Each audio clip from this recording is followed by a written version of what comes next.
नमस्कार, मैं हूं आपके साथ अनुष्का राय और आप देख रहे हैं इंडिया समाचार। अयोध्या महापौर की संख्या में लड़ने वालों की तादाद लगभग आधा दर्जन से ज्यादा पहुंच चुकी है। इसी क्रम में सुप्रसिद्ध समाजसेवी शरद पाठक, जो राम जन्मभूमि आंदोलन में सक्रिय भूमिका निभाई, इन्होंने 2018 में अयोध्या से लाल चौक कश्मीर तक तिरंगा फहराने गए मुस्लिमों के साथ कदम से कदम मिलाकर चलने वाले ऐसे शख्स हैं जो हर धर्म को मानने वाले व हर धर्म संभाव को चरितार्थ करने वाले शख्सियत हैं। पाठक जी का मानना है, यदि भारतीय जनता पार्टी महापौर के लिए इनको टिकट देती है तो चुनाव में विजय श्री दिलाकर अयोध्या को स्वच्छ अयोध्या और साफ व सुंदर अयोध्या जो एक परिकल्पना है उनको पूरा करूंगा। अयोध्या निश्चित ही एक धार्मिक स्थल है, अब इसे औद्योगिक क्षेत्र भी बनाने का प्रयास करूंगा। यदि पार्टी से टिकट नहीं मिला तो आप अपने उस भगवा झंडे के बैनर तले चुनाव लड़ेंगे और जिसमें इनकी जीत सुनिश्चित है। इन पर कोई दाग नहीं है, किसी भी प्रकार के आरोप नहीं है और इनकी साफ सुथरी छवि होने के कारण लोग इनको पसंद करते हैं। अब समय बताएगा कि पार्टी अयोध्या से इस बार महापौर की सीट गंवाना चाहती है या विजय श्री दिलाना चाहती है, यह चुनाव समिति पर निर्भर करता है। यहाँ पे हमारे बीच में आज शरद पाठक जी हैं, जो एक युवा हैं, समाजसेवी हैं और इनका मंदिर के आंदोलन में बहुत बड़ी भूमिका रही है। सबसे बड़ी बात है कि अभी आप 2018 में लाल चौक झंडा फहराने गए और ऐसे तमाम मुस्लिमों के साथ जो है इनका बड़ा अच्छा जो एक साठगांठ है, बड़ी अच्छा इनका तालमेल रहता है और हर लोगों के साथ बढ़ चढ़ करके सहयोग करते हैं।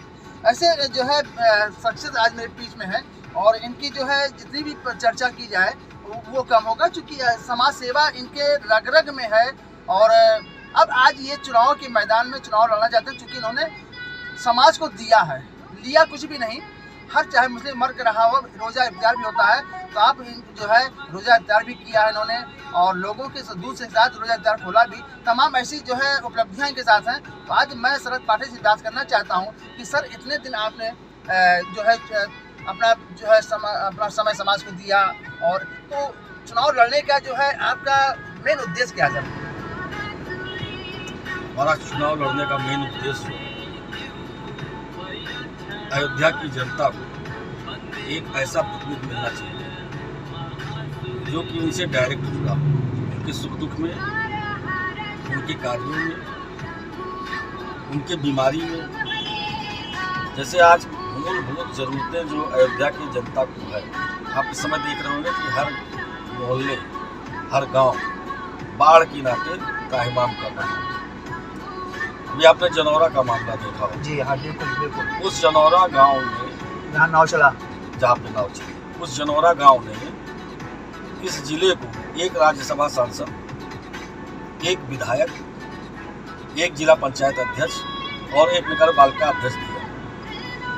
बताइए, उस गांव की ये विडंबना जो सीधे जो है रामायणकालीन गांव, जहाँ के बारे में बताया जाता है कि जनक जी वहाँ प्रवास करते थे और वो शहर से 500 मीटर दूरी पर है। उसमें जब ऐसी भयावह स्थिति की बाढ़ आ सकती है कि लोग त्राहिमाम कर सकते हैं, हजारों लोग अपने घरों में कैद हो सकते हैं, बच्चे पढ़ने नहीं जा सकते हैं, डेंगू जैसी बीमारियां वहाँ फैल रही हैं। उसी प्रकार मैं आपके माध्यम से ये भी कहना चाहता हूँ, ये भी शहर का सबसे ज्वलंत मुद्दा रहा कि ताराजी, रजौली, माझा जमथरा और गौरापट्टी, जहाँ पे हजारों आवास बने, यहाँ तक कि लगभग 150-200 पूर्व सैनिक और सैनिकों के आवास बने और प्राधिकरण के द्वारा वहाँ पे भी लोग क्षेत्र दिखाकर कहा जाता है कि ये आपका गलत है। अरे गलत है तो अपराध तो क्षण भर में घटित होता है भाई। लाइन हाजिर करके उनको पनिशमेंट देते हो और आपके अभियंता हर एरिया में तैनात हैं, आपके इंजीनियर हर एरिया में कार्य कर रहे हैं, हर क्षेत्र में। उसके बावजूद फिर बिल्डिंगें साल भर 6 महीने, 5 महीने और 1.5 2 साल बनती है, ये आपको इंजीनियरों को दिखाई नहीं पड़ता। हम ये भी पूछना चाहते हैं कि क्या ये सुविधा शुल्क की संस्कृति के चलते जो है विकास प्राधिकरण के उच्च अधिकारियों की मौन स्वीकृति है? इसी प्रकार आप गौशाला देख लीजिए, गाय मर रही हैं, कोई देखने वाला नहीं। सड़क देख लीजिए, जगह जगह सड़क जुताई हो रही है, कहते हैं भाई बजट आ गया है, ये चीज़ करना है। अरे आप एक मानक मान लीजिए, 10-20 साल का एक पूरा मान के चलिए कि 20 साल में हमारी इतनी आबादी बढ़ जाएगी, हमको सड़क की जरूरत है। सीवर लाइन पाइप आप पतली डाल रहे हो, वो कैसे झेल पाएगी? एक बार आप बैठ करके जनता को साथ मिलिएगा, आप उस पर विचार करिए कि हमारी जनता को ये जरूरतें होंगी, 10-20 साल में ये जरूरतें इस हिसाब से बढ़ेंगी, उसी हिसाब से आप उस कार्य को कराइए। हमारी प्राथमिकता ये रहेगी, यदि हमें यहाँ की जनता अपना महापौर चुन रही है, तो मैं ये करूँगा कि सबसे पहले हमारे भारत की जो संस्कृति है, सनातन धर्म संस्कृति, उसके लिए कार्य करूँगा और अपनी जनता के साथ बैठ कर उन कार्यों के लिए सर्वप्रथम ये करूंगा कि आप बैठिए, बताइए कि कैसे कैसे किया जाए जिससे आपके लिए भविष्य में कोई बाधाएं ना पैदा हो। जल निकासी कैसी होनी चाहिए, उनसे बैठ के बात करें, उसके बाद फिर हमारे इंजीनियर करें। इन सब पहलुओं को लेकर के मैं जनता के सामने आ रहा हूँ और जरूरत पड़ेगी तो मैं भगवा झंडा लेके ही चुनाव लड़ूंगा। सर एक चीज में जब भी मैं पूछना चाहता था कि अगर आपको, चूंकि पार्टी से आप अरसे जुड़े रहे हैं, अगर भाजपा, चूंकि आपका जो है कार्यशैली वो बहुत ही बेहतर रहा है, कहीं आपका किसी ऐसे उसमें नाम भी नहीं आया है कि भूमाफिया हो या कुछ ऐसा हो। आज अगर आपको पार्टी टिकट नहीं मिल पा रही, चूंकि एक मठाधीश लोग हैं, तो अगर पार्टी आपको टिकट नहीं मिल पा रही है तो क्या करेंगे सर आप? पार्टी, अगर भारतीय जनता पार्टी हमको टिकट नहीं देती है तो हम अपने जो हम कार्य करना चाहते हैं उनके बीच में आकर उन मुद्दों को लेकर के उनके बीच में जाएंगे और सनातन धर्म की संस्कृति जो कि भगवा है, उस भगवा झंडे के तहत मैं चुनाव लड़ूंगा। और मैं जानता हूं कि जनता कैसे क्या सबक सिखाना चाहती है और किसको सबक सिखाएगी। तो सर अच्छी बात जानना चाहता हूँ, जैसे अयोध्या में भी आपने चर्चा की है कि अयोध्या में काम जो होते हैं, सिविल लाइन बहुत गलत पड़ गया, पतली पाइप पड़ी, तमाम जगह आते हैं, और अभी सड़क चौड़ीकरण होने की संभावनाएं जो चल रही हैं और उसमें आप नाले बनवा दे रहे हैं, करोड़ रुपया जो है व्यय कर दे रहे हैं, इस पर सर क्या कह रहे हैं आप? चौड़ीकरण हो रहा है तो नालियों बनवाने का कोई औचित्य नहीं है। ये जनता का पैसा है, इस पैसे को जनता के पास ही रहने देना चाहिए।